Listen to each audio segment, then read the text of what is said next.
Hello, listeners. Welcome to Creative Cats, a podcast focused on talking to creatives of all types and discussing the arts around the University of Arizona. I'm Winter Neenan. I'm Kendrick Emery. And I'm Claire Stabolito. This is an introductory episode 0, if you will. Our real debut will be an interview with Ted McAloof, a writing professor here at the U of A, and the author of Empty Calories and Male Curiosities, which will be released soon. For now, we just want you to be able to get to know us, the hosts. This is a podcast affiliated with the U of A Discourse Series and the College of Social and Behavioral Sciences. So, I'm Winter Neenan, the first of the hosts here. Our other hosts, please introduce yourselves. Say hello. Hi, I'm Kendrick. Hello, I'm Claire. All right, well, let's all talk a bit about ourselves with this. I am a writing major, personally, and mostly just focused on that. I also do game dev, but that's a side thing. How about you?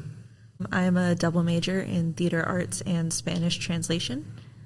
And I am a creative writing major as well. Okay, perfect. Let's get to know each other a bit, and for you to get to know us. Let's start with this. How did you kind of start your craft, guys? What is your preferred type? I imagine everyone's tried different types when they're younger. So what makes theater your favorite, Kendrick? For me, theater is my favorite because it's, I feel like, the most collaborative out of all of the arts.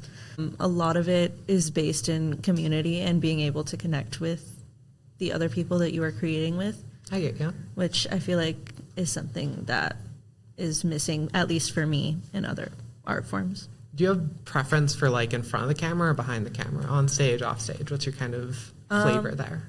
I'm more used to on stage because that's kind of what I've done my whole life. But lately I've been getting into dramaturgy, the dramatic structure of storytelling. Got it. And then what do you see as the direction you want to go after this? Honestly, for safety's sake and being able to feed myself, I want to translate plays and literature. But the goal is to be able to either act or do dramaturgy for theater professionally. Good. Okay. How about you, Claire? Writing. Another writer like me. How'd you choose it? I've always been a reader in my entire life, and this is my first step into writing stories during class, and I really fell in love with it. I've yet to publish anything, but that's the goal, I guess. And I am more of the person to be in the backstage, so I feel like script writing or any kind of writing is in the background rather than up front while I am recording this podcast. So it's very out of my comfort zone, so here we are. Perfect. What do you kind of see as your favorite type of writing? Do novel writing, the short stories they have us do here at the U of A, or what kind of thing? I tend to go for bigger projects, so novel-wise, I am trying to expand my writing styles, so I'll see where it takes me, and yeah. Okay, perfect. Claire, what are you going to do after this? What are you going to do after college? Oh boy, that's a loaded question. I am taking an intro to publishing class, and I would love to expand more of that in my career, in my future career. Again, publishing is the goal, so becoming a writer and putting my work out there would also be wonderful. Perfect. Okay, now on to you. Oh, yes. My turn? Why is writing your preferred method of art?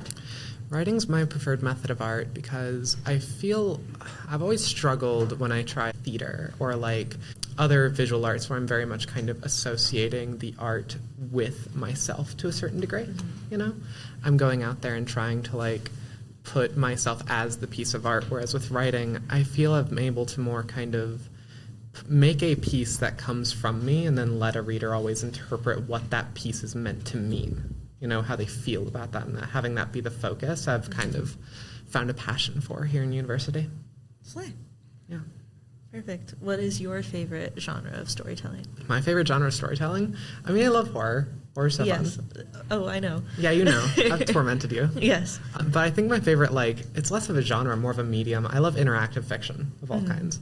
It's the reason I'm a game dev minor in addition to creative writing major is I like seeing the way an audience will directly interact with a piece of writing within video games or tabletop RPGs or other stuff like that, where it's very dynamic between the two halves of the audience there. So I've always really enjoyed that. Do you prefer developing or writing for video games or for TTRPGs? I'd prefer to write for TTRPGs, but there's not as much money in that. If Yeah. only just because the interactivity is so, like, there's no limit to it.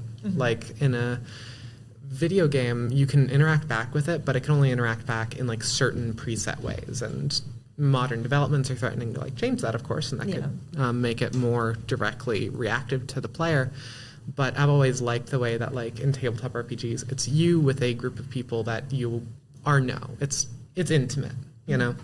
And I think that allows for the interactivity to be very personal between all the people involved. So I'm assuming the goal is to write games. Oh, totally. 100%. Love. 100%. Narrative designer of a video game company. If you're listening, hire me, please. I swear. I'll do a good job. If you're looking for actors Looking for actors. or dramaturg. Perfect. Okay. Just to let you know, listener, this is a undergraduate podcast and one associated with the program, so we may not always be the hosts forever and ever more. At least for the next 2 semesters. It'll likely be the 3 of us, but it'll switch out. So get used to having a different person in the seat as time goes on. With that, let's talk a bit about what we kind of do here. We're here to interview creatives from around the U of A.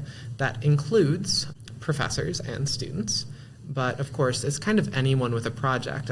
Kendrick, do you have any projects you're working on currently? Yeah, currently I actually just opened a show last night called The Climate Project with Rick Waymer. Oh my God. Yeah, it's a devised piece that is based in movement-oriented theater. What is So- movement-oriented theater, if I can ask you? Theater that is not necessarily text-based. We don't have any text or like dialogue in the show. It's all based on our movements and our connections with each other that we embody with our bodies through Got it. movement. So it's mainly like embodying the essence of a concept and through those concepts creating a story arc. And what is this focused on? What are you and Rick, right? Yes. Hoping to do together? So Rick has had this project in his brain for 10 plus years, I want to say. It's the Climate Project. It's about man-made climate change and its effects on Earth. So the first installment was Requiem for a Reef, which is featured in this piece. And that's about man-made climate change and its effect on the ocean specifically. This piece includes the metabolic footprint of humans, of all of life on Earth, and it reflects the effect on the Sonoran Desert. So Rick's whole purpose for this installment is to be kind of a workshop towards a bigger project that encompasses all of the elements of the Earth. Got it. That's really cool to hear. How about you, Claire? Are you working on anything right now? This podcast is my big project. Oh, perfect. To let you know, listeners, Claire is probably going to be the main hand behind the scenes here, doing lots of our Absolutely. best work. We are just here to talk a lot. That's about it. Yes, that is. I'm the editor. Thank you, editor. Okay. Is probably. this something else talking about any projects that you're working on? Oh, no, I should do that probably. I'm working on this, of course. I'm also working for the Persona Literary Magazine. We'll be releasing contests that I will shout out on the air here, and other kind of magazine submissions if any writers listening out there in the airwaves want to submit their pieces. Persona also admits visual arts or movies or other things. As long as we can somehow fit it in a magazine one way or another, then you will be in it. So be on the lookout for those, and I'll shout them out on the podcast. Is it digital and physical, or? It's mostly focusing on digital right now because at the end of the day, we do a big physical submission about once a year, once a semester is what we try, but don't always make it. But these contests kind of hope to keep engagement up and keep people focused on it and having their eye on it. So, I love that. yes, it's also a good way for undergraduates to get published. So, That's Lovely. always a good thing Yes. for everyone to get their work out and to share it with the world. I fully agree. Yeah, big opportunities. Okay. Well, with that kind of concludes the majority of our introductory episode here.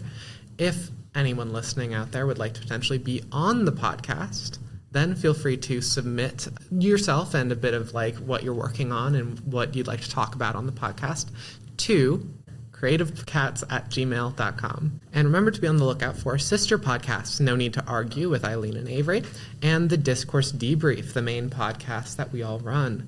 They are currently on their season 3 this semester. Season 3. Yeah, Season they've been three. doing it for There's a a long whole time. world I don't know about. A whole entire world. 3 seasons. And remember to stay tuned for our next episodes with Ted McLoof, who is previously discussed, the author of Empty Calories and Male Curiosity, Risa Amparo, the lead singer of Cherry, and Dr. Chad Nicholson, the director of bands here at the University of Arizona. Our first episode will release very soon. Thank you very much for listening.